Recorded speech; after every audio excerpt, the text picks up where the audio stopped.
Hey guys! Today I wanted to show you a couple books that I picked up from the library. I have recently been absolutely loving going to the library. It's been so fun. What's great is my library has where you can go online and make holds on your items.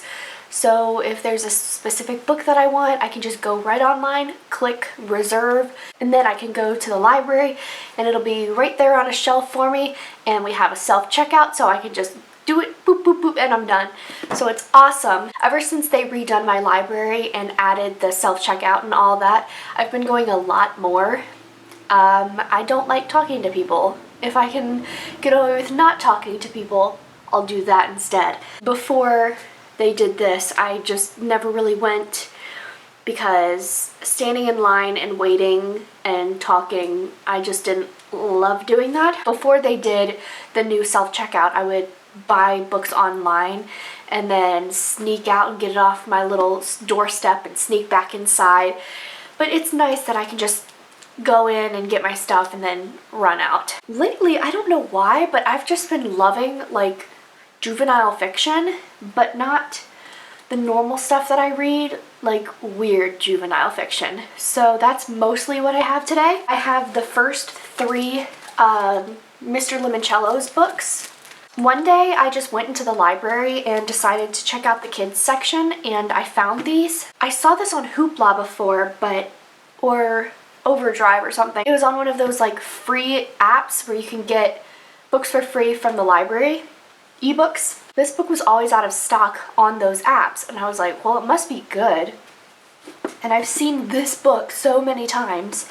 Especially when I used to work at Books A Million. It was on the bestsellers list a lot. It was in the kids section a lot. We'd get like 10 of these in at a time because people would buy them so often. So I was like, well, I've got to check it out because it must be good if, you know, everybody wants it. So I really enjoyed it. I read the first two already. The first one's Escape from Mr. Limoncello's Library. Oh, this is from Chris Grabenstein. So that's the first one. I like the art style on it. It's very interesting. This is the sequel, Mr. Limoncello's Library Olympics. And then this is number 3. I haven't gotten very far at all. This is Mr. Limoncello's Great Library Race. There's also a 4th, but it just came out, I think. So my library doesn't have it yet. I don't know. I think there's a way to suggest books to my library, but I might just get it off like Amazon or Books A Million or something, just so that way I can get it like soon, because otherwise I'm probably gonna forget and never read it. But I would like to keep up to date with this series because I really like it. It's about this billionaire, gazillionaire, Mr. Limoncello. He makes like board games, video games, all kinds of games, and this small town in Ohio where he grew up didn't have a public library anymore. When he grew up, it did, and then they shut it down. So he went back to Ohio and built a whole new library for everyone to enjoy. These books are about him doing all these competitions and everything at the library, and it's really good. I really enjoy these books. And Chris Grabenstein also makes a Wonderland series, which looks really good. I don't know what it's about, but I don't know. Sounds good. So I definitely want to check out the other series he does because I like his writing. These books go by very quickly. They're really fun. So I like these. The next book is Two Can Keep a Secret If One is Dead. And this is from Karen M. McManus. Really pretty. This is the second one to One of Us is Lying. I loved that book. That was one that I got an ebook of. We were at like the beach, we were out just hanging out and with the windows down and everything, and I just could not stop reading that book.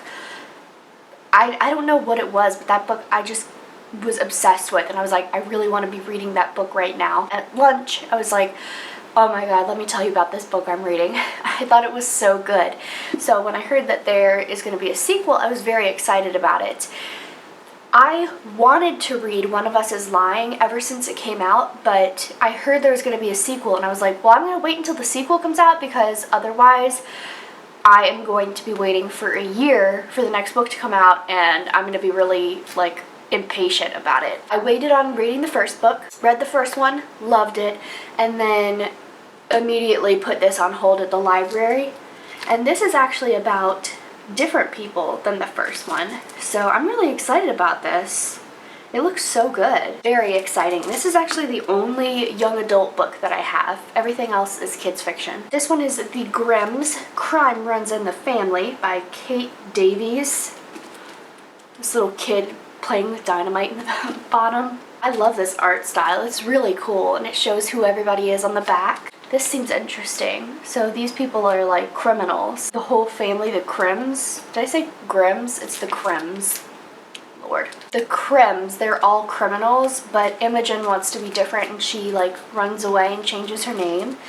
So that sounds really good. I'm excited to read this one. And it's a kid's book, but like, look how big these books are. They're like the same size as the young adult fiction, so crazy stuff. The last one I have to talk about is The Vanderbeekers of 141st Street. I really like this art style too. Looks really cool. This is set in Christmas time and their landlord is trying to kick them out.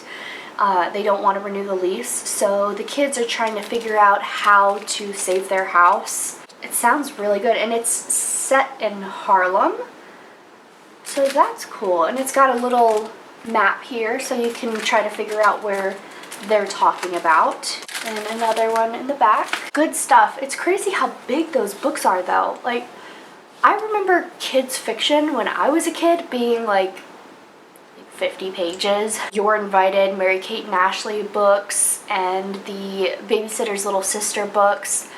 Like teeny tiny books with not much substance to it. These books are big and a lot of stuff to it.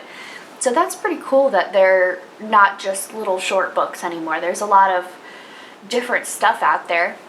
And I think they're really good. A lot of them are really well done. Most of them don't read like a children's book. Some of them do. Some of them it's like you read it and you're like, wow, this is kind of mind-numbing because it's so much for kids.